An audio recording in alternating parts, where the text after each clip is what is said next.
Alright, Assalamualaikum warahmatullahi wabarakatuh. And salam sejahtera semua. Apa khabar? So how you guys doing? Okay. So kita teruskan dengan today's lesson. Okay, so in today's lesson kita akan teruskan dengan this chapter 14.2. Okay, we are going to continue in the previous lesson. You guys dah already diperkenalkan dengan haloalkanes through chapter 14.1. And today kita sambung dengan 14.2 guys. Okay, 14.2. And you guys boleh ready dengan you all punya lecture notes for this topic, chemical properties of haloalkanes.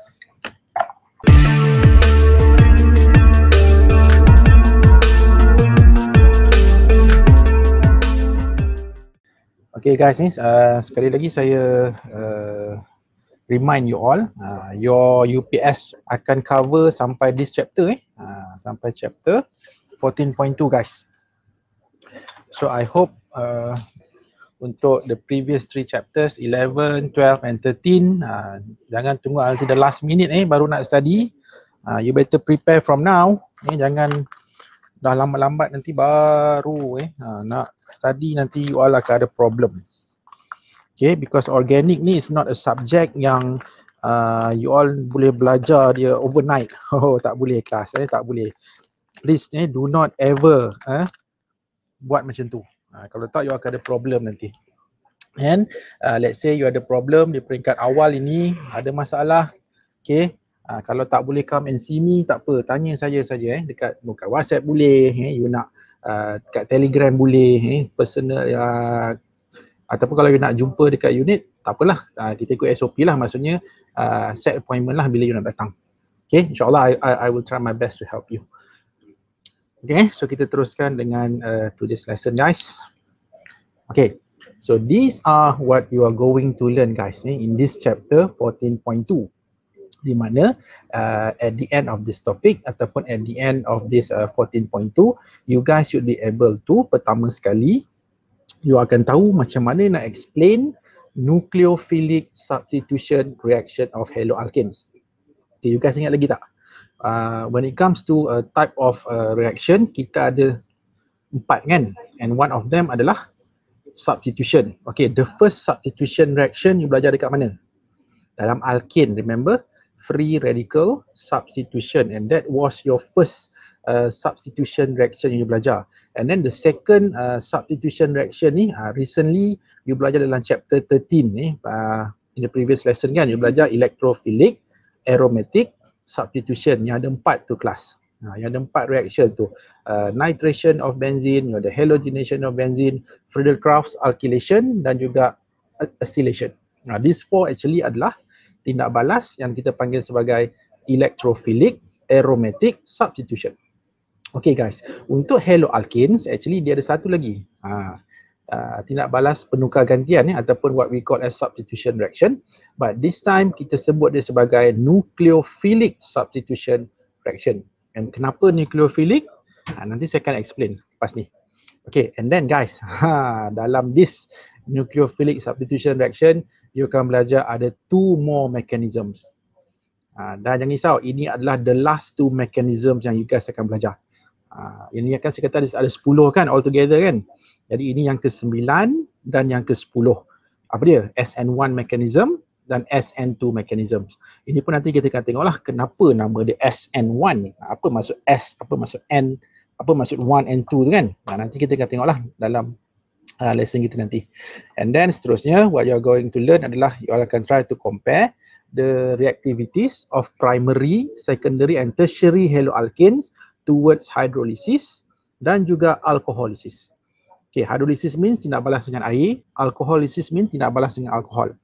Okay guys, tengok dalam 14.1 kan, dalam lesson yang dah lepas tu, kan saya dah highlightkan benda ni kan. Penting sebelum you masuk 14.2 ni guys, pastikan you all dah clear, dah kenal primary haloalkane macam mana, secondary haloalkane macam mana, tertiary haloalkane macam mana.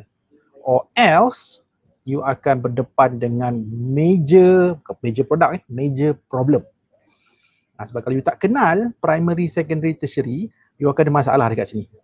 Sebab tu please before kita pergi lebih dalam lagi chapter 14.2 ni, pastikan the classification of haloalkanes you dah kenal. Sebab saya tahu, saya dah jumpa ada students by now, ada lagi yang classification of carbon pun tak kenal lagi. Bila tanya primary carbon macam mana, dia punya tu panjang. Secondary carbon macam mana, so you kena clear kan. Sebab tu chapter 11 tu kan adalah asas kepada organik. Tapi saya tengok ramai yang ambil mudah chapter 11. Sebab apa? Sebab fikir, oh tak masuk exam, tak payah ambil tahu. No, that is very wrong guys. Jangan buat macam tu. Kan? Sebab apa? Sebab chapter 11 adalah asas kepada organic chemistry. Okay, walaupun dia tak keluarlah sebiji soalan chapter 11 kan, tetapi itulah asas kepada organic chemistry. You akan guna basic itu throughout your journey in this organic chemistry guys. Okay? Jadi it is not too late yet, masih lagi ada masa. So please, ada problem, do something. Jangan wait until the last minute. Okay, tolong sebab nanti you all kena ingat you all ada lagi 3 chapters physical chemistry yang you akan belajar pada penghujung semester nanti. Ini baru organic tau. Okay, right, and then seterusnya apa yang guys akan belajar, elimination reaction of haloalkanes. Maksudnya haloalkane ni dia boleh berlaku substitution reaction guys, and at the same time haloalkanes juga boleh berlaku tindak balas elimination, penyingkiran. And then ada satu lagi reaction yang unik ataupun spesifik untuk haloalkanes ni guys. Actually haloalkanes can be used untuk kita nak synthesize apa tau? Kita nak synthesize this reagent guys. Macam mana you sebut ni? Saya tahu ramai akan sebut Grignard. Betul tak? You akan sebut Grignard kan? Bukan Grignard the correct pronunciation is Grignard. Dia macam ni tau. Kalau saya tulis dekat screen ni, sebutannya should be green, as in green, warna green tu, Grignard. Itu sebutan dia guys. Bukan Grignard Grignard. Grignard reagent. And what is Grignard reagent? Inilah dia RMGX. Sekiranya R itu adalah alkyl ataupun ARMGX. Kalau alkyl itu, kalau dia adalah aryl lah ataupun benzene ring. And then guys, kenapa you kena belajar this Grignard reagent? Because these Grignard reagents are very useful guys. Sangat-sangat berguna. Kenapa saya kata sangat berguna? Because from Grignard reagents, kita boleh synthesize banyak benda. Contohnya kita boleh produce alkenes. Kita boleh produce primary, secondary, tertiary alcohols daripada Grignard reagents, and also guys kita juga boleh produce carboxylic acids. Okay, sebab itulah you akan diajarlah macam mana nak hasilkan Grignard reagent and macam mana kita nak guna this Grignard reagent produce this compounds, alkenes, alcohols and carboxylic acid guys. Okay, so inilah basically what you are going to learn in this 14.2. And I don't think kita boleh habis dalam this lesson lah. Maksudnya kalau kita tak sempat habis dalam this lesson, kita akan sambung lagi dalam next lesson. Okay, so kita tengok how far kita boleh pergilah untuk lesson kita kali ni. Alright. Okay, ini saya dah mention tadi basically untuk haloalkane guys, dia akan ada 2 types of reaction. Pertama, dia akan berlaku nucleophilic substitution, and this nucleophilic substitution boleh berlaku secara 2 routes. Dia ada 2 laluan. Sama ada dia pilih untuk berlaku mengikut laluan SN1 ataupun laluan SN2. Dia macam ni tau guys, reaction yang sama, cuma laluan untuk reaction berlaku tu macam mana. Dia macam ni lah, contohnya katakanlah you all dekat mana sekarang. Katakanlah ada some of you berada dekat library sekarang kan. Tengah mengikuti this live streaming dekat library. Dekat depan ada gram banyak-banyak tu kan kat situ. Katakanlah you nak pergi ke ATM machine dekat depan sana. Ada satu laluan saja ke guys? Ada banyak laluan kan untuk you nak pergi. Sama ada either you take the long route, jalan yang panjang, ataupun you take the shortcut. Betul tak?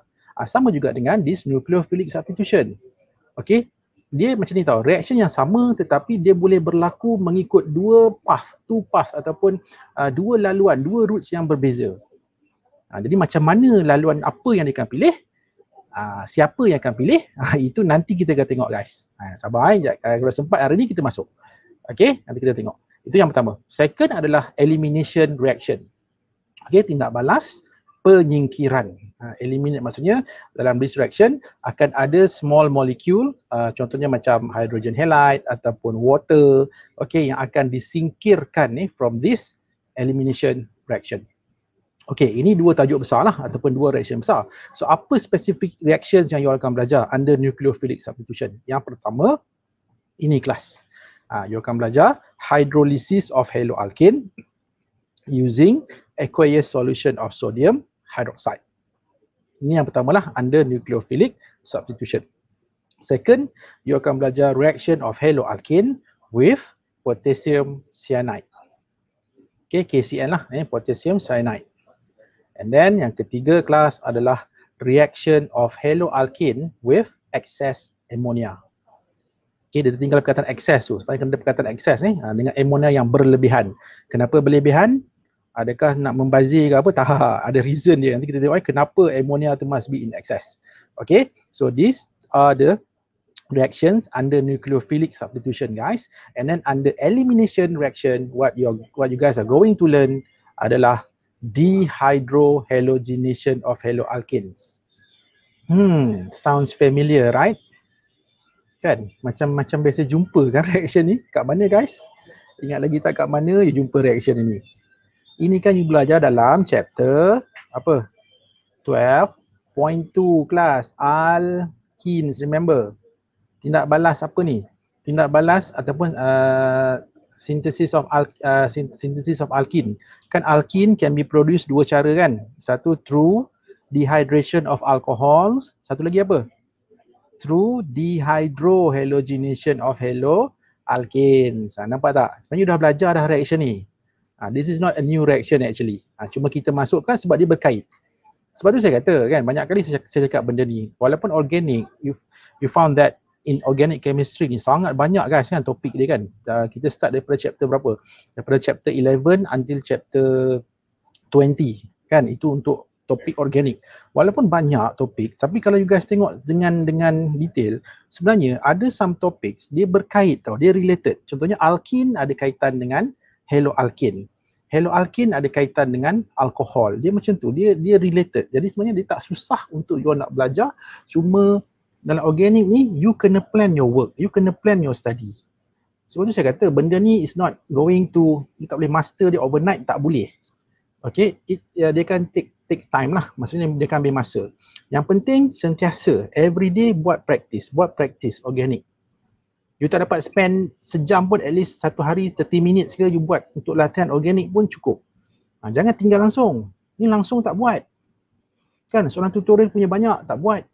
Kan? So kena buat, cuba. You tak cuba sampai bila you takkan expert. Okay? Mana ada orang expert tanpa mencuba kan? Dia kena cuba. Jadi itulah saya dah bagi tu tadi topik organik ni dia berkait. Jadi sebenarnya tak susah sebenarnya untuk belajar. Okay, so inilah yang dikatakan two reactions. And then tadi saya dah mention kan apa? Tentang Grignard reagent kan. Itu pun satu lagi reaction juga yang you akan belajar dalam topik haloalkanes ni, di mana you akan diajar macam mana nak synthesize this Grignard reagent guys. Di mana kita ada haloalkane. Okay, haloalkane ini kita gunakan untuk nak prepare this Grignard reagent. And then from this Grignard reagent guys, kita akan gunakan dia untuk prepare apa tadi? Alkane. Kita boleh prepare either primary, secondary or tertiary alcohol, ataupun kita juga boleh hasilkan carboxylic acids. Nanti kita akan tengoklah macam mana kita nak get this products ataupun this different compounds ni from Grignard reagent guys. Okay, jadi untuk hari ni kita start dengan nucleophilic substitution reaction dululah. Okay, alright. Okay guys, haloalkanes so haloalkanes, the first type of reaction tadi adalah nucleophilic substitution reaction. Jadi what happen in this reaction guys adalah haloalkanes dia akan undergo nucleophilic substitution reactions, di mana apa tahu, di mana the halogen atom pada haloalkane itu akan replaced by a nucleophile. Okay, akan digantikan dengan nucleophile. Okay, dan macam mana penggantian itu berlaku kan? Dia macam ni guys. Sekarang you tahu kan, dalam previous lesson yang lepas saya dah tunjukkan pada penghujung lesson yang lepas, dalam haloalkane dia ada carbon which is bonded to a halogen atom kan. So kita tahu halogen atom is more electronegative than carbon. So dia menjadikan apa? Dia menjadikan ikatan itu adalah polar. Betul? Kan? Ikatan adalah polar dan apa berlaku? Carbon itu akan jadi partially positive, halogen akan jadi partially negative. And due to this guys, apa yang akan berlaku? This partially positive carbon, dia akan jadi apa? Dia akan jadi kita panggil sebagai positive side ataupun dia akan jadi sebagai electrophilic side. Maksudnya this carbon ni kelas kalau kita tengok dekat skrin sekarang. So this carbon dia akan jadi electrophilic side. Maksudnya apa? Bila electrophilic side ni dia akan terdedah kepada serangan oleh nucleophile. Maksudnya nucleophile, okay, maksudnya this carbon kita katakan is easily attacked ataupun susceptible to nucleophilic attack. Maksudnya dia akan senang di attack oleh nucleophile. Jadi itu yang berlaku dalam statement yang kedua, nampak the nucleophile attacks this partially positive charge carbon which is bonded to this partially negative halogen atom. So bila ini berlaku guys, okay, jadi nucleophile lah, sebab nucleophile ni kan spesies yang ada lone pair kan, dia ada extra lone pair kan, that's why dia ada negatively charged contohnya kan. Dan apa berlaku? So this nucleophile akan attack this carbon, partially positive carbon, ataupun in other words apa? Dia akan gives a pair of electron to this carbon. So bila dia bagi sepasang elektron pada this carbon, of course the bond between carbon dengan halogen here mesti putus. Betul tak? Kalau tak putus, apa berlaku? Carbon akan buat berapa bonding? Carbon akan buat 5 bonds. Is that possible untuk carbon atoms buat 5 bondings?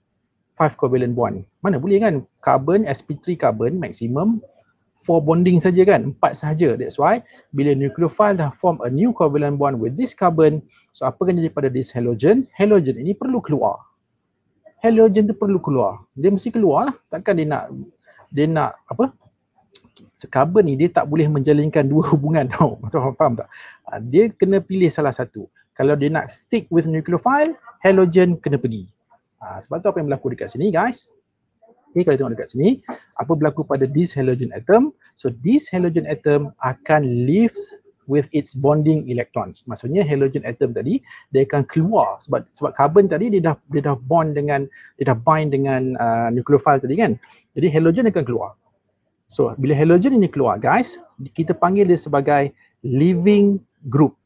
Ya, leaving group. Maksudnya halogen itu akan jadi leaving group. Apa bahasa Melayu? Kumpulan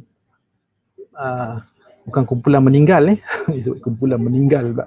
Bukan kumpulan meninggal, kumpulan yang meninggalkan. Kumpulan yang meninggalkan. Maksudnya halogen akan keluar dan spesies yang keluar ini kita sebut sebagai living group. And what is going to happen to this halogen? So halogen ini akan form halide ion which is a stable ion lah stable halide ion guys. So itulah basically apa yang berlaku. Jadi guys, in this case nucleophilic substitution ni kan. Jadi basically apa sebenarnya nucleophilic substitution ni adalah nucleophile akan replace apa? Halogen atom. Nampak tak? Nucleophile ganti halogen atom. Nucleophile masuk, halogen tu keluar kan. Sebab tu dapat nama nucleophilic substitution. Okay, kalau tengok dia punya general reaction is like this lah. Nampak tak? Kita ada haloalkane guys. Haloalkane bertindak balas dengan nucleophile. Okay, nanti saya akan cerita apakah jenis-jenis nucleophile yang you all akan jumpa. Ini secara umum dulu bertindak balas dengan nucleophile. So apa berlaku? So this nucleophile akan replace this X, this halogen ataupun halo ni lah, di mana dia akan form a new covalent bond here see. Dan what will happen to this X? So X ini nampak dia akan keluar sebagai halide ataupun sebagai apa tadi? Leaving group. Yes, inilah yang kita sebut sebagai ni kelas. Inilah dia. Okay, leaving group ni. Kumpulan yang meninggalkan. Bukan kumpulan meninggal Alright. Okay. Tadi ada nucleophile kat situ kan? Nampak kan ni nucleophile kan? Seterusnya saya nak ajar pada you all apakah contoh-contoh nucleophile yang you akan jumpa dalam this nucleophilic substitution kita tengok. Okay, so these are some common nucleophiles yang biasa you akan jumpa lah dalam this nucleophilic substitution reaction. So you guys ready? Dah ready ke nak berkenalan dengan semua nucleophile ni? Kita tengok yang pertama. Yang pertama guys, kita ada hydroxide. Hydroxide. Normally daripada mana datang this hydroxide? Contoh daripada strong base lah, daripada base-base yang kuat ni kan. Contohnya macam sodium hydroxide, potassium hydroxide, magnesium hydroxide. Itu sumber ataupun sources of this hydroxide. Normally datang daripada strong bases. That is the first nucleophile. The second nucleophile adalah water. Surprisingly kan, water juga boleh jadi nucleophile. You guys ingat tak kenapa air boleh jadi nucleophile? Sebab air kan dia bersifat amphoteric kan, air kan dia boleh jadi dua. Dia boleh jadi acidic, dia boleh jadi basic. Sama jugalah, air boleh jadi electrophile, air juga sebenarnya boleh jadi nucleophile guys. Bergantung kepada dia bertindak balas dengan apa. Itu yang contoh yang kedua. Second, kita ada alkohol. Alkohol. ROH, R tu alkil lah. Okay, ataupun aril alkohol. For example here I'm using methanol ataupun ethanol. Actually banyak lagi lah, kita ada propanol, butanol, hexanol, banyak lah alkohol. Ini cuma saya bagi just 2 example saja. Alkohol juga adalah satu contoh nucleophile. And then guys, kita ada ammonia. Ammonia juga adalah nucleophile. Ingat lagi tak kenapa ammonia nucleophile? Sebab apa? Sebab dekat nitrogen atom dia ni ada lone pair guys. Ingat lagi kan apa ciri-ciri nucleophile? First, nucleophile ni biasanya adalah negatively charged ion, anion lah. Lain dia ada apa? Dia ada lone pair elektron. Okay, pada nitrogen atom ataupun pada oxygen atom. Okay, so itu antara ciri-ciri nucleophile ammonia. And then kita ada this ion guys. What is it? Apa ni? Cyanide ataupun cyanide. Cyanide ion. Di mana biasa kita akan jumpa? Kita akan jumpa dalam potassium cyanide ataupun sodium cyanide. Ini yang commonly used lah, sama ada potassium cyanide ataupun sodium cyanide. Nanti pun akan ada reaction yang you akan belajar menggunakan this potassium cyanide ataupun sodium cyanide. Okay, and then kita ada this ion guys, acetate. Ini namanya adalah acetate. Okay, ACETATE,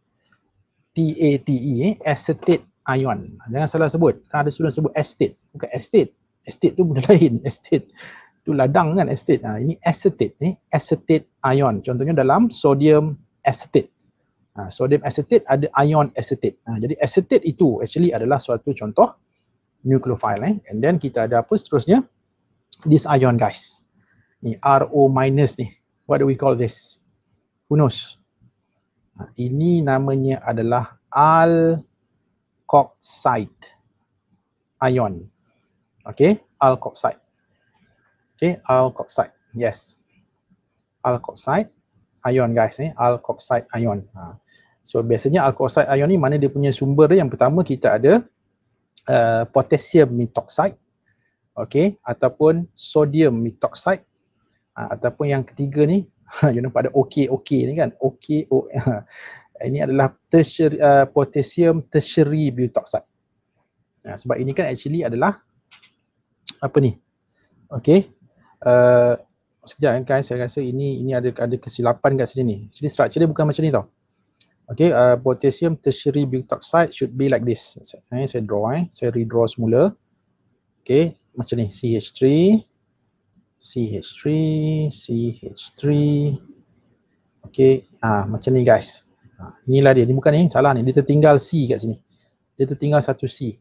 Jadi inilah dia yang dikatakan potassium tertiary butoxide. Ataupun inilah, okay, potassium T. T tu stands for tertiary lah, ataupun apa ni, T butoxide ataupun tertiary butoxide. Daripada tertiary butyl, ingat tak substituent tertiary butyl? Daripada situlah datangnya nama ni, tertiary butoxide. Sebab ini kan tertiary butyl, ingat kita kan structure ni kan adalah tertiary butyl kan. Tapi bila dia bind dengan O- ni, dia akan jadi tertiary butoxide. Potassium tertiary butoxide. Okay guys, jadi inilah dia antara nucleophiles yang you all akan jumpa dan you all akan belajar dalam this nucleophilic substitution reaction guys. Okay, seterusnya. Okay, you dah diperkenalkan dengan nucleophile. Seterusnya kita nak tengok pula. Guys, you nak tahu tak? Nucleophile ni pula, kita boleh pecahkan dia kepada dua kumpulan. Kita ada strong nucleophile, kita ada weak nucleophile. Kita ada nucleophile yang kuat, kita ada nucleophile yang lemah. Jadi seterusnya, Daripada kesemua nucleophile ni yang saya dah tunjukkan dekat you all ni kan, kita nak tengok pula macam mana yang dikatakan strong nucleophile, macam mana dia dikatakan weak, ataupun kita tengok macam ni lah, kita tengok pada 3 kumpulan, yang strong, yang medium, yang fair lah. Fair ni maksudnya dia tengah-tengah, dia tak kuat sangat, dia tak lemah sangat, and then kita ada yang weak, yang lemah. So kita tengok apakah dia. Okay guys, kita tengok inilah dia. Right. So seterusnya kita tengok pada the strength of nucleophiles class. Kekuatan nucleophile. Okay, nanti saya akan bagi tahu kenapa kita kena tahu sama ada nucleophile itu strong ataupun weak. Ada sebab dia kenapa you kena belajar benda ni. Okay, so first let's look at the strong ones. Itu yang kuat-kuat dulu. Ataupun good nucleophile lah. Good ataupun strong lah. Ada setengah buku dia tak guna perkataan good, dia guna strong strong nucleophile. Okay, cyanide, alkoxide dengan hydroxide. So these three kita sebut sebagai strong nucleophiles. Nucleophile yang kuat. Sebenarnya senang je kalau you all nak tahu nucleophile ni yang kuat ni normally dia adalah fully negative. Dia charge dia fully negative. Okay, anions lah biasanya. Tapi antara tiga ni pula guys, yang paling kuat adalah cyanide. Cyanide ion is kita katakan the strongest lah, ataupun yang paling kuat, nucleophile yang paling kuat. And then followed by alkoxide and then hydroxide. Okay, these three ada yang kita kata the strong ones, yang kuat. And then kita ada yang fair. Fair ni maksudnya not so strong and not so weak. Not too weak and not too strong lah. Maksudnya dia somewhere in the middle. Dia tengah-tengah kan. Dia tak kuat sangat, dia tak lemah sangat. Apa dia? Kita ada ammonia dan acetate. Tapi kalau in terms of comparing these two, ammonia adalah stronger daripada acetate lah. Tapi kalau these two kita compare dengan the first three ni, these two actually adalah much weaker than the first three tadi. Okay, dan yang lemah apa? Yang lemah kita ada alkohol dan of course last sekali adalah air. Air paling lemah. Ada reason lah sebenarnya kenapa air diciptakan sebagai weak nucleophile. Bayangkan kalau air ni strong nucleophile, I don't think kita boleh minum air ni kan. Ada reason sebenarnya lah kenapa air ni diciptakan sebagai weak nucleophile sebenarnya. Okay guys, jadi ini dia basically macam mana kita nak susun lah in terms of the strength of the nucleophiles. Okay, sekarang saya nak ceritakan pula dia macam ni tau. Biasanya nucleophile yang negatively charged ni kelas, dia adalah more nucleophilic. More nucleophilic maksudnya dia adalah stronger nucleophile berbanding dengan nucleophile yang bersifat neutral. Neutral means yang tak ada charge. Okay, so normally it's like that. Okay, faham And then kalau cuba sebagai contoh lah, cuba kita tengok antara alkoxide dengan alkohol. Nampak? Alkoxide, here alkoxide dengan alkohol. See, alkoxide adalah stronger nucleophile than alkohol. Sebab apa? Sebab alkoxide adalah negatively charged. Alkohol adalah neutral. Dia tak ada charge kan? Sebab itu dia adalah more nucleophilic ataupun stronger nucleophile. Okay, dan satu lagi, the strength of nucleophile actually bergantung kepada basicity of the nucleophile lah. Selalunya kalau nucleophile itu adalah more basic, lagi basic dia menunjukkan dia lagi reactive class. Dia akan more reactive. Okay, semua orang Alright, so kita teruskan. Inilah dia. Dekat mana yang akan jumpa nucleophile ni semua kan? Dekat inilah dia guys. All the reactions. Dah bersedia belum? You akan belajar berapa ni? 1, 2, 3, 4, 5, 6, 7 guys. Ada 7 reactions yang you akan belajar untuk this nucleophilic substitution. Nampak setiap nucleophile tu ada dia punya own reaction dia yang sendirilah.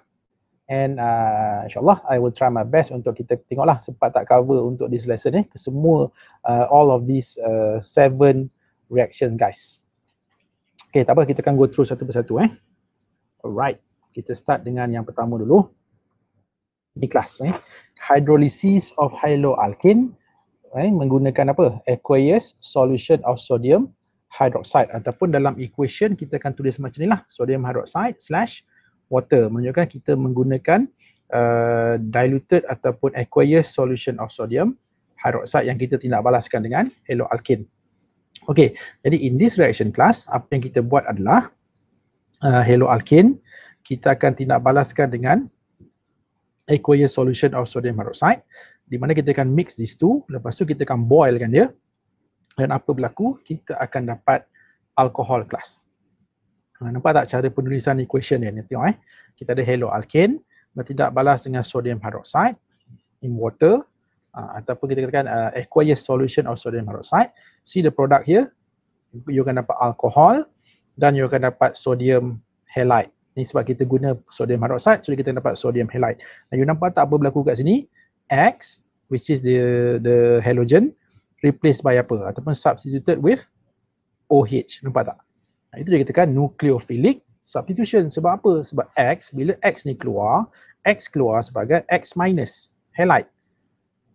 OH ni apa? Hydroxide kan? Hydroxide. Hydroxide ni apa? Hydroxide tadi kan adalah suatu nucleophile kan? Nampak tak? Nucleophile ganti nucleophile masuk, nucleophile juga yang keluar. Sebab halide juga adalah satu contoh nucleophile. Sebab tu dapat nama nucleophilic substitution guys. Nucleophilic substitution. Okay, two examples here. Cuba kita buat this together. Okay, kita dapat kat sini, kita ada tertiary butyl bromide. Okay, tertiary butyl bromide reacts with aqueous solution of sodium hydroxide. Okay, what happened in this reaction guys? Bromin akan diganti dengan apa? Bromin akan digantikan dengan OH. Dan bromin akan pergi mana? Bromin itu akan keluar sebagai bromide, lepas tu dia akan bergabung dengan sodium ion membentuk sodium bromide. Dan apa jadi pada kita punya produk? Kita akan dapat tertiary butyl alcohol. Nampak, kita akan dapat suatu alkohol. Actually inilah ini dikatakan cara untuk kita nak synthesize alkohol daripada haloalkane. Okay, next. Kita ada bromocyclopropane. So bromocyclopropane sama juga, we are doing the same reaction here. So apa berlaku? This bromine guys akan replaced by this OH. So kita akan dapat apa? Cyclopropanol. Okay, which is also an alcohol. Dan apa side product dia? Okay, side product dia adalah sodium bromide lah. Cuma dia tak tunjukkan lah. Tapi sepatutnya side product dia adalah sama juga. Still kita akan dapat sodium bromide. Because here we are using bromine. Kalau kita menggunakan chlorine, you akan dapat sodium chloride lah dia punya side products. Okay, ini untuk the first reaction guys. Okay, kita pergi pada the second reaction. The second reaction is what we call as a reaction of haloalkane with potassium cyanide ataupun KCl. Dalam this reaction, so apa yang kita akan buat? Haloalkane, kita akan reflux dengan potassium cyanide yang dilarutkan dalam alkohol. Okay, tahu kan masuk reflux kan? Okay, dan apa berlaku dalam this reaction guys? Halogen akan substituted by cyanide daripada potassium cyanide tadi, di mana dia punya produk, main produk dia kita akan dapat suatu compound yang dikenali sebagai nitrile compound. Okay, nitrile compound. And then for your information guys, actually this reaction adalah suatu reaction di mana kita boleh macam ni tau. Kita boleh hasilkan produk. Okay, kata contohnya haloalkane yang kita guna 2 carbon. Bila kita buat this reaction, apa tahu bila kita dapat nitrile, nitrile kita tu akan jadi 3 carbon. Faham tak? Maksudnya inilah satu reaction kita sebut sebagai elongation of carbon chain. Maksudnya satu reaction yang kita boleh gunakan untuk nak panjangkan rantai karbon sebanyak 1 karbon. Okay, tak apa. Saya tunjuk balik contoh sekejap. Jadi macam ni tau. Ini contoh umum lah. Ini contoh umum, kita ada haloalkane tindak balas dengan cyanide yang datangnya mungkinlah daripada KCN ke ataupun daripada NaCN. Ingat kelas, kita boleh guna 2 tu saja tau. Sama ada sodium cyanide ataupun potassium cyanide. Okay, saya tahu kita juga ada sumber cyanide daripada mana? Daripada HCN. Tapi guys, please jangan guna HCN. Bukan tak boleh guna, boleh, tapi HCN ni dia adalah suatu gas yang suatu gas yang deadly, yang sangat bahaya. Okay, potent gas lah, maksudnya dia boleh cause death to us. Dia actually kalau nak tahu hydrogen cyanide, kalau tak silap saya, dia antara komponen yang digunakan sebagai nerve gas. Itu tak nerve gas tu yang selalu kalau orang nak buat jahat kan, dia salurkan gas ni, and then apa akan berlaku kalau exposed to this gas dalam kuantiti yang banyak boleh mati. Sebab tu hydrogen cyanide tak digunakan. It is not practical. Okay, kalau you nak guna, you pergi guna seorang-seorang, pergi guna tempat jauh-jauh. Jangan susahkan orang lain. Okay, so we are not using HCN guys. No, kita guna dua sahaja. Sama ada KCN ataupun NaCN. These are the two sources of cyanide that we are normally use lah, yang biasanya kita gunakan. Okay, jadi dalam this case apa berlaku, tengok halide akan digantikan dengan cyanide. So kita akan dapat nitrile. Ini kita sebut nitrile ni kelas. Ini ada nitrile, RCN. Okay, this is nitrile nitrile. Alright. So saya dah beritahu tadi, kalau you perasan, you tengok contoh dekat bawah ni. You tengok asalnya kita ada apa ni? Kita ada bromoethane. Okay, apa berlaku dalam this reaction class? This bromine akan digantikan dengan cyanide kan, bila kita buat this reaction. Okay, saya nak highlightkan yang benda yang saya cakap tadi ni. This reaction actually, kalau you guys tengok, okay, nampak tak? Asalnya kita punya haloalkane ada berapa karbon? 2 karbon. Cuba you tengok nitrile yang terhasil. Berapa karbon? 1, 2, 3. Nampak tak? Tu saya kata tadi. This reaction dengan haloalkane dengan potassium cyanide ni adalah salah satu reaction yang kita boleh gunakan untuk nak panjangkan rantai karbon sebanyak 1 karbon. Nah, katalah kita ada 2 karbon, kita nak jadikan dia 3 karbon. Kan? Satu cara kita guna macam ni lah. Kita buat this reaction. Daripada haloalkane, okay, kita tindak balas dengan KCN in alcohol. Okay, kita akan dapat nitrile, and this nitrile produce ni akan mempunyai extra 1 carbon berbanding dengan the previous reactant tadi, haloalkane tadi. Okay, so clear everyone? Dan side product dia itulah guys, KBr, potassium bromide. Alright. Okay, kita tengok seterusnya. Okay, the third reaction guys adalah reaction with ammonia. Okay, actually nak lebih tepat sepatutnya it should be reaction of haloalkane with excess ammonia. Lebih tepat dia kena ada perkataan excess guys, reaction of haloalkane with excess ammonia. Ni saya nak cerita ni sekejap lagi. Kenapa excess? So, kalau kita guna sikit-sikit tak boleh? Jawapannya tak boleh. Tak digalakkan. Dia mesti kena guna excess ammonia guys. Okay, kita tengok basically dulu apa yang berlaku dalam this reaction. Okay guys, so in this reaction, apa yang berlaku adalah when this haloalkane is heated with excess concentrated ammonia.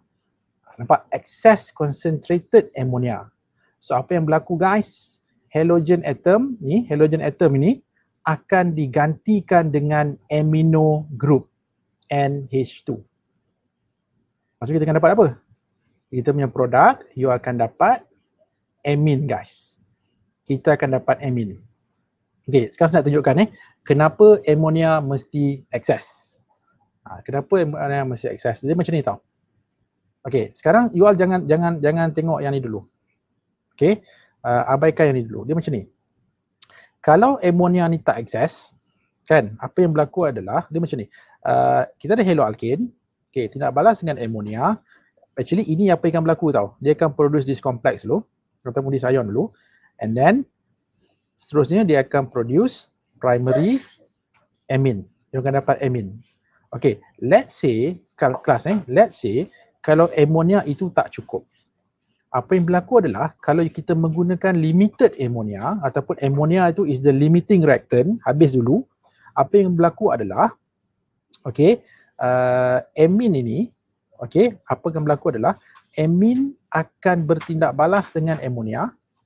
Okay, dalam kes ni kalau ammonia tak cukup ataupun ammonia bukan dalam excess, so kita tak akan dapat primary amine.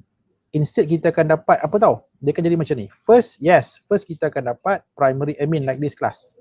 Ini structure amine.